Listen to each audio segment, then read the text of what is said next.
It's the end of the day with Ray. Hello, my friends. Well, HP published their first quarter financials, so I want to jump on the Sharp Interactive board. I put together a presentation for you. But ladies and gentlemen, we all know that HP's business is the old razor blade business model, right? That's what made HP their money for decades. They sold the razor and then the blade. They sold the printer and then the supply.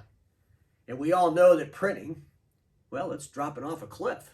People aren't printing near as much as they used to, and every day they go to work, whether it's at home, in their car, or in the office, you're going to print less. Everybody knows that. They're going to consume more information behind glass. And HP has been replacing their print business revenue with notebook revenue. And notebooks lives in the personal systems business model, but for the most part, all of their revenue growth in personal systems is coming from notebooks. And everybody watching me knows this. Notebooks ain't no razor, because there's no razor blade that goes with them. So let me jump on the Sharp Interactive board and I'll share some things with you. So let's start out with their top line number was $17 billion for the quarter. They had 18.2% operating margin, which is fantastic in the printing sector. They had a 7.8% operating profit in the personal systems sector.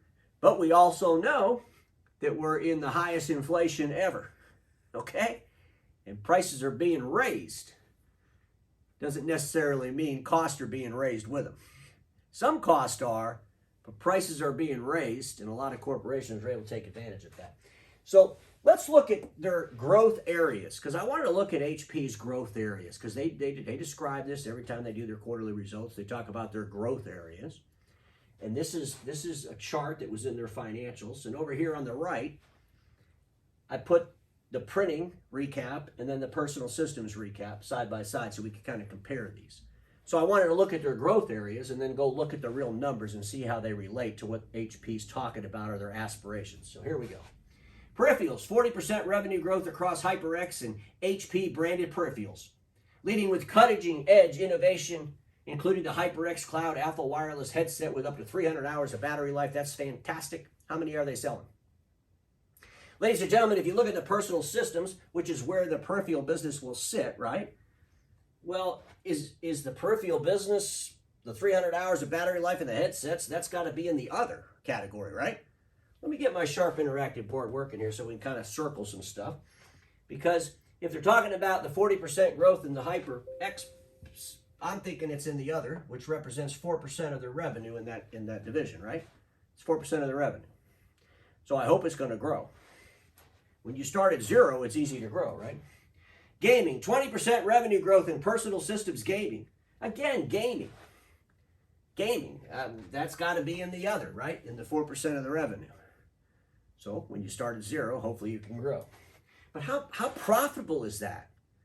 I mean, if they're talking about these as growth areas, shouldn't they tell you the revenue that pertains to that growth area and the profit that pertains to that revenue in the growth area? Wouldn't those be good details to have? Yeah, they don't need to share any of that. Just lump it all together and hope it all works out. Workforce solutions, driving more integrated offerings across personal systems and print with growth in devices as a service to offset the softness in managed print services. Okay, they're admitting there's a softness in managed print services. They should just say people will never print more tomorrow than they do today. Just say it, HP. People are never going to print more than they are. Our print business is going to continue to decline. Our supply business from prints is going to continue to decline. But when they talk about this device as a service and they're putting a computer together with a printer and they're putting it on some kind of a device as a service model, what are the numbers? How many of these have you sold? I mean, is that why you're selling so many notebooks? Well, you're not selling a lot of notebooks because notebooks are down 9%. So what are you selling? Are you selling the printer with a computer, a workstation, a desktop? Again, it'd be nice to have the details if you're going to call it a growth area. Just saying. Consumer services, solid ink performance with over 11 million subscribers. Growing revenue double digits. What revenue is growing double digits? If I look at your supply revenue, it's down.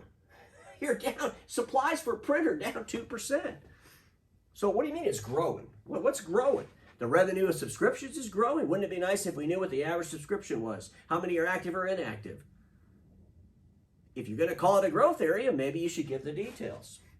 Industrial graphics, Double-digit revenue growth driven by page-wide and Indigo hardware, labels, and packaging. Impressions up 10%. That's all fantastic. Impressions up 10%, selling a lot of big hardware, but again, hardware without any supplies and your supply revenue is down 2%. We can sell some hardware, but if the supply revenue keeps declining, how's that helping us? Because we have a razor blade model. So here's one, 3D. So in the 3D group, listen to this. Acquisition of Choice Packaging positions HP well to disrupt the $10 billion fiber-based sustainable packaging market. Again, I imagine this Choice Packaging is in the personal systems in the other, in that 4% of the revenue. So all these things are in the other, the smallest part of the revenue. So you write a chart up talking about the smallest part of the revenue is where your growth is. Well, I hope so. When you start at zero, you can only go one way, right? But folks, listen to this. I mean, when they talk about they're going to disrupt a $10 billion fiber-based sustainable packaging market, remember when they said they were going to disrupt the $55 billion A3 marketplace? Well, their numbers in print surely don't prove that. So is this going to be the same scenario? Again, they should put the details. What's the revenue now? What's your projection to grow that revenue? Just lump it all together and hope it all works out. But ladies and gentlemen, let's just recap a couple of important things. In the personal systems, the compute section, 69% of their revenue comes from notebooks. 69% of the revenue of that whole entire computer business, if you will, comes from notebooks, and notebooks units are down 9%. They were down last quarter. They were down the quarter before. The only reason the revenue's up is because of what? Inflation. We all know that. Come on. But they're not putting more out in the marketplace. And to me, that's a warning sign. That's a warning sign. Supply businesses print down 2%. Hardware units down 28% in the print business. Commercial revenue up 9%. Well, commercial revenue, that's this, double-digit revenue growth of page-wide and into-row hardware. That helps with that section, right? But then again, remember, that doesn't have any supply business in there. Consumer revenue down 23%. So ladies and gentlemen, the printing, it's a $20 billion business. $20 billion business. But it's going to get pressured, and it's been flat for a long, long time. So I put another couple things together here. Let me go ahead and close this off, because I wanted to go back a little bit and look at something else. I took the fiscal year ending 2018, and this was the revenue buckets for the whole company. And then I wanted to compare those percentage in the buckets to the first quarter of 2022. But folks, here's the big number that everybody needs to pay attention to. In 2018, personal systems was 64% of the total revenue for the company. First quarter of 22, personal systems is 72% of the total revenue of the company. It went from 64 to 72 since 2018. Printing 36 in 2018, down to 28% first quarter of 2022.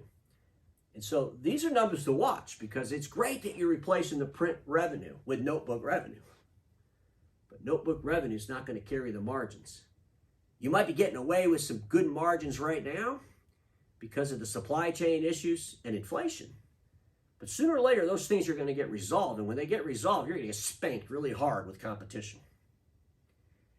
And I don't believe you're in a position to go much lower, to get real competitive. Because I think you're fooling yourself with all the subscription nonsense noise and the devices of service, putting a computer with a printer and all this crazy stuff you're telling the marketplace. And all that stuff you're trying to talk about, it's like, 4% of your business, your gaming and all that. I don't think that's going to be your replacement to print ink that's fallen off a cliff. But let's look at something. I want to do some numbers here. So I took the year, I'm going to focus on the printing business. But I went to 2017, the printing net revenue for the whole year was $18.8 billion. In 2018, it went to $20.8 billion. Some of y'all are saying, man, that was some great growth. Boy, what did they do back then? Well, folks, they bought Samsung.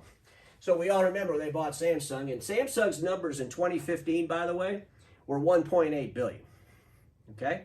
And they recognized the Samsung revenue in that year, 2018, which brought them to $20.8 billion in revenue. But ladies and gentlemen, let's look at this a little deeper.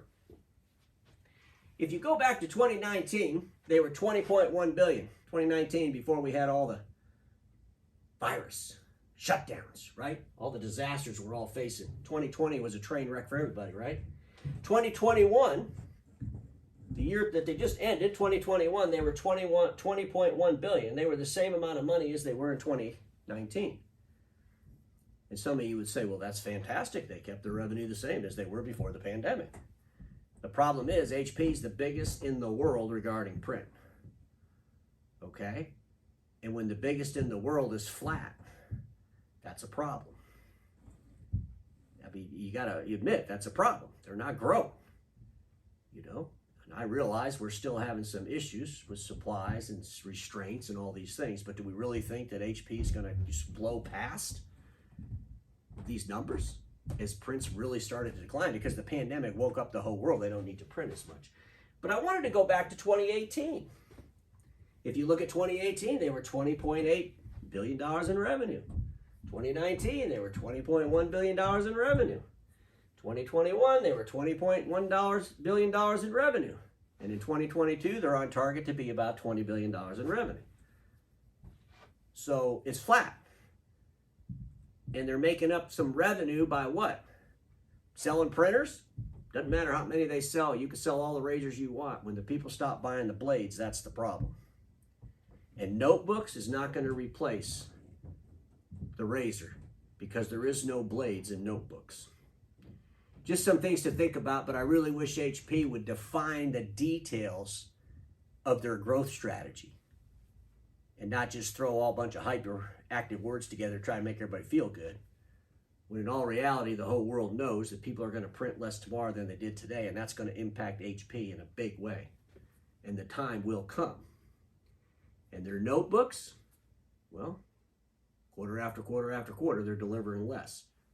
Some things to think about, my friends, because we all know this. Status quo is the killer of all that'll be invented. Don't get stuck in status quo, and I'll see you all tomorrow.